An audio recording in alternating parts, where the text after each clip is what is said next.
اللہ کے نبی صلی اللہ علیہ وآلہ وسلم فرماتے ہیں 2 حدیثیں بتاؤں گا، 2 حدیثیں، اگر اس حدیث کو آپ لوگوں نے دل سے سمجھ لیا، ویلیوز دے دی، تو آپ ہر بے حیائی سے بچنے کی کوشش کریں گے انشاءاللہ۔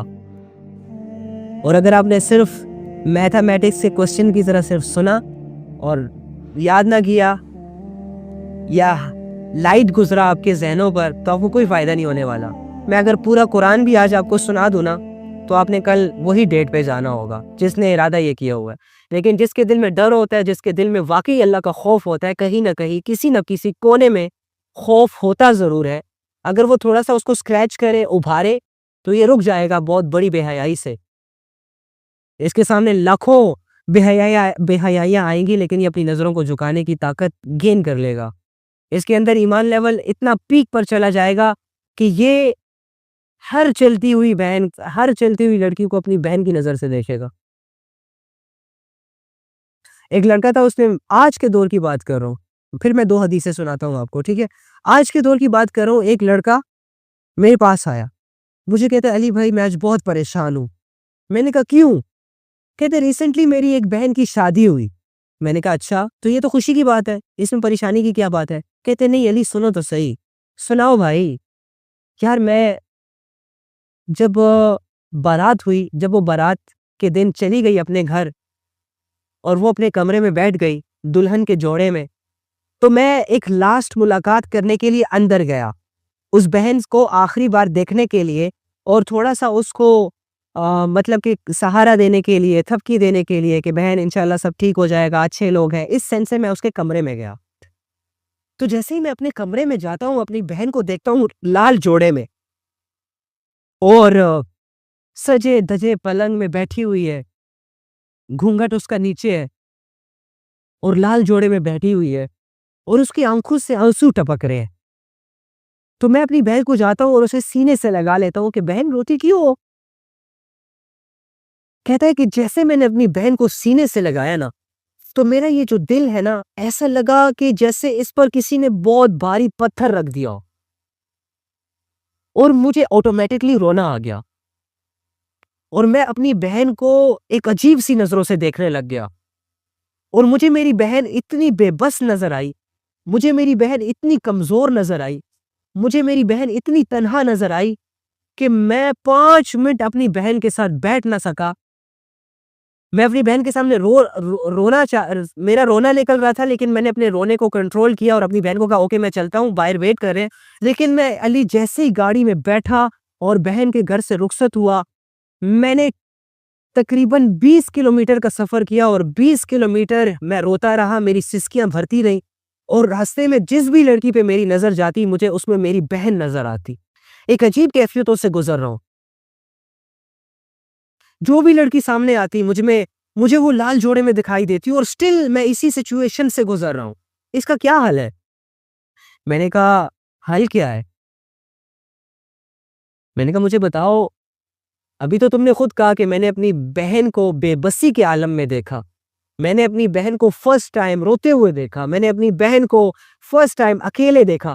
میں نے کہا میری جان تجھے پتا ہے جب یہ اسکول، یونیورسٹی اور کالجز میں جو لڑکیاں آتی ہیں اکیلی، جو ہاسٹلز میں رہتی ہیں، یہ کتنی بے بس ہوتی ہے، کتنی اکیلی ہوتی ہے، کوئی اپنا ان کا ساتھ نہیں ہوتا، یہ بڑے دور سے آئی ہوتی ہے، لیکن ہم جیسے لڑکے ان کو اپنی ہوس کا نشانہ بناتے ہیں، اور یہی تو نہیں سوچتے جس طرح یہ تم نے سوچا نا کہ میری بہن اکیلی ہو گئی، رو رہی ہے۔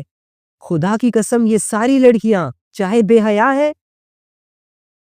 چاہے براڈ مائنڈڈ ہے، چاہے لبرل ہے، اگر تم انہیں انہی نظروں سے دیکھو گے تو یہ تمہیں بے بس نظر آئیں گی، یہ تمہیں لاچار نظر آئیں گی، یہ تمہیں کمزور نظر آئیں گی، یہ تمہیں تنہا نظر آئے گی۔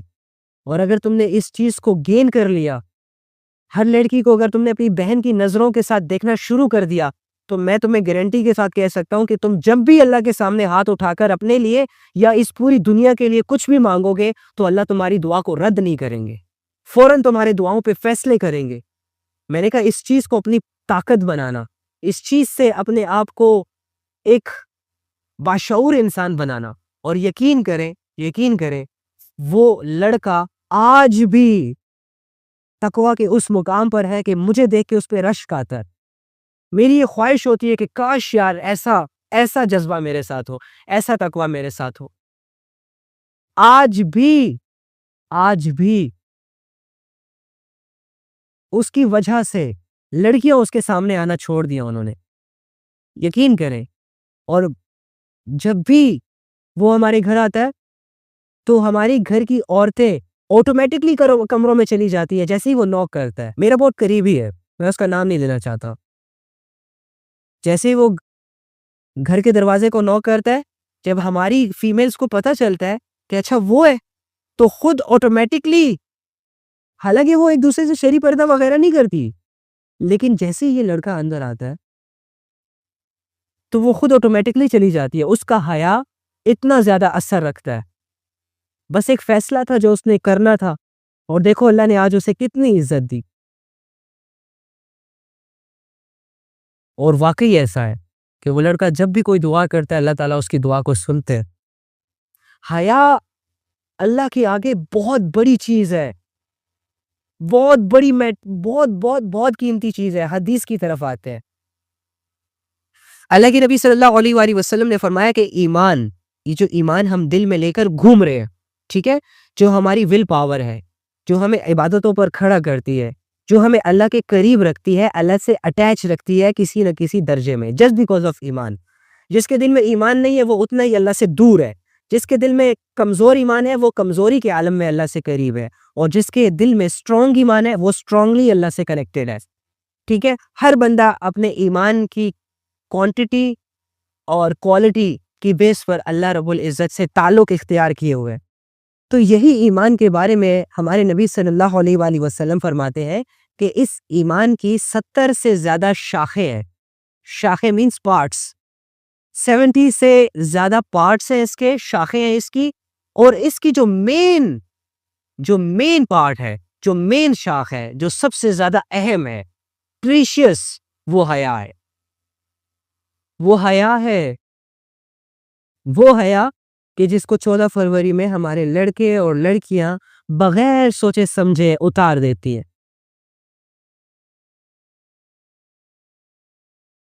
وہ حیا کہ جو ایک پھول پر بک جاتی ہے، ایک پھول پر اتر جاتی ہے، 2 میٹھی باتوں پر نفس کا شکار ہو جاتی ہے۔ وہ حیا جو لڑکی کا ایک پراؤڈ ہوتا ہے، وہ حیا جو اگر لڑکوں میں آ جائے تو لڑکے اللہ کے ولی بن جائے۔ 14 فروری کو وہ حیا چھوٹی چھوٹی باتیں، چھوٹے چھوٹے گفٹس اور چھوٹی چھوٹی سٹرگلز پر اس حیا کا سودا ہوتا ہے، جو کہ ہمارے ایمان کی سب سے مین، سب سے اہم شاخ ہے، سب سے اہم حصہ ہے۔ تو حیا کی اتنی بڑی ویلیو ہے اللہ کے نبی اور اللہ رب العزت کے آگے، اور ہم اسی حیا کو کسی کی 2 باتوں کے لیے اتار دے، اسی حیا کو کسی کی 2 باتوں کے لیے اس کا سودا کر دے۔ میں اتنا اپنے آپ کو ڈی موٹیویٹ نہیں کر سکتا، اور نہ ہی میں یہ سمجھوں گا کہ آپ اپنے آپ کو اتنا ڈی موٹیویٹ کر سکتے۔ آپ کی قیمت اتنی ہلکی نہیں ہو سکتی، آپ کے حیا کی قیمت اتنی ہلکی نہیں ہو سکتی۔ آپ ان صحابیات کے نسلوں میں سے ہے کہ جنہیں تو یہ گوارا نہ تھا کہ میرا جنازہ بھی دن کی روشنی میں لے جایا جائے اور لوگوں کی نگاہیں میرے جنازے کے اوپر پڑے۔ جب میں مر جاؤں تو مجھے رات کے اندھیرے میں دفن کرنا، قبر کی طرف لے کے جانا، تاکہ میرے جنازے پر کسی کی نظر نہ پڑے۔ ارے لڑکوں، تم لوگ تو ایسے صحابہ کی نسلوں میں سے ہو، ایسے لوگوں کی نسلوں میں سے ہو کہ جو بڑے بڑے حیادار لوگ تھے، جن کے سامنے دنیا کی بڑی بڑی آفرز آیا کرتی تھی۔ ارے یوسف علیہ السلام کو بھول گئے، عبداللہ کو بھول گئے، عمیر کو بھول گئے، مصعب بن عمیر کو بھول گئے۔ کیا کر رہے ہو یار، چھوڑو ان کو یار۔ اور دوسری حدیث جو بہت زیادہ امپورٹنٹ ہے، اللہ کے نبی فرماتے ہیں کہ اگر تم حیا نہ کرو تو پھر جو مرضی ہے کرو، اگر تم میں حیا نہیں ہے اور تمہیں حیا نہیں آتی تو ٹھیک ہے، پھر جو مرضی ہے کرو، گناہ کرنا ہے گناہ کرو، لیکن پھر فری ہینڈ ہو۔ تمہیں اللہ سے حیا نہیں آتی، تمہیں نبی صلی اللہ علیہ وآلہ وسلم سے ہی حیا نہیں آتی، تمہیں اپنے ایمان سے حیا نہیں آتی، تمہیں اپنے بڑوں سے حیا نہیں آتی، تو بس ٹھیک ہے، پھر کرو جو کرنا ہے۔ پھر تمہیں کون روک سکتا ہے؟ ایک بے حیا انسان کو کوئی روک سکتا ہے؟ نہیں روک سکتا۔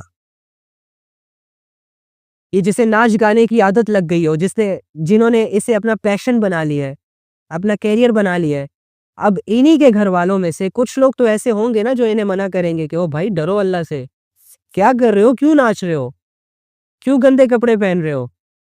کیا ان کے گھر میں، ان کے فیملی ممبرز میں، ان کے فرینڈ سرکل میں ایک بھی ایسا شخص نہیں ہوگا جو ان کو ایسے کہہ سکے؟ ہوگا، ڈیفینیٹلی ہوگا، لیکن یہ لوگ ان کے دشمن بن جائیں گے، ان کی بات نہیں مانیں گے۔ ان کے سامنے شیطان نے دنیا اور بے حیائی کو مزین کر دیا ہے، عادت لگ گئی ہے ان کو، تو اگر کوئی ان کو سمجھائے گا بھی تو یہ نہیں سمجھیں گے۔ تو اس کا مطلب یہ ہوا کہ یہ لوگ حیا نہیں کر رہے تو پھر جو مرضی ہے کر رہے، اوکے فائن۔ تو جب سمجھتے ہی نہیں ہو پھر مرضی ہے یار، کرو جو کرنا۔ علماء سمجھا سمجھا کے تھک گئے، قرآن کی آیتیں 1400 سال سے تمہیں سمجھا رہی ہے، اللہ کے نبی ہزاروں حدیثوں میں تم لوگوں کو بتا رہے ہیں کہ بے حیائی کے قریب مت جاؤ، ہزاروں حدیثیں میں تم لوگوں کو حیا کا درس دے رہے ہیں، لیکن تم ہو کہ مانتے نہیں ہو۔ تو پھر ٹھیک ہے، اگر حیا نہیں کرنی تو پھر جو مرضی ہے کرو، اللہ دیکھ لیں گے، پھر بخشنا ہوا تو بخش دیں گے، ہمیں کوئی پرابلم نہیں ہے۔ اگر اللہ تعالیٰ نے تمہیں تمہاری بے حیائی کے ساتھ قبول کر لیا، ہم خوش ہوں گے بھائی، ہم خوش ہوں گے کہ اللہ تیرا شکر ہے ایک انسان کو آپ نے اتنی بڑی درجہ دے دیا۔ اور اگر اللہ رب العزت نے تمہیں تمہاری بے حیائی کی وجہ سے پکڑ لیا تو ہم تیری سفارش نہیں کر سکیں گے، یا اگر مجھے پکڑ لیا تو آپ لوگ میری سفارش نہیں کر سکو گے۔ تو بہتر یہی ہے کہ اپنے حیا کی حفاظت کریں۔ یہ محرم نہ محرم ہمارے معاشرے میں جب کوئی اس پہ بات کرتا ہے نا، آکورڈ لگتا ہے۔ پڑھیں، قرآن کی آیتوں کو پڑھیں، اللہ کے معاملے میں کسی کی پرواہ مت کرے، اللہ کے معاملے میں کسی کی پرواہ مت کرے۔ شیطان اور اللہ کے احکامات میں تھوڑا فرق رکھیں۔ جہاں پر آپ کو اللہ کے بہت سارے احکامات پتہ ہے، وہاں پر اللہ ہی نے آپ کو شیطان کی چالوں سے آگاہ کیا ہے کہ یہ شیطان تمہیں بے حیائی کے کاموں کی طرف لے کے جائے گا، یہ شیطان تمہیں ناچ گانے کی طرف لے کر جائے گا، یہ شیطان تمہیں ویلنٹائن ڈے جیسی بیہودہ رسومات کی طرف لے کر جائے گا، یہ شیطان تمہاری شادیوں میں مجرے کروائے گا، یہ شیطان تمہارے لیے زنا کو آسان کر دے گا، یہ شیطان تمہیں کسی کی خوبصورتی دکھا کے متاثر کرے گا، کسی کی دولت دکھا کے متاثر کرے گا، کسی کی گاڑی دکھا کے متاثر کرے گا۔ ان سارے دھوکوں سے اللہ رب العزت نے ہمیں آگاہ کر دیا ہے، اور پھر حکم جاری کیا ہے کہ ایسے کاموں میں مت جانا، دنیا کے حوالے مت ہو جانا، شیطان کی باتوں میں مت آ جانا۔ اور ہمیں یہ اختیار بھی دے دیا اللہ نے کہ جس برائی سے تم بچنے کی کوشش کرو گے، میں اللہ ہو کر تمہاری مدد کروں گا،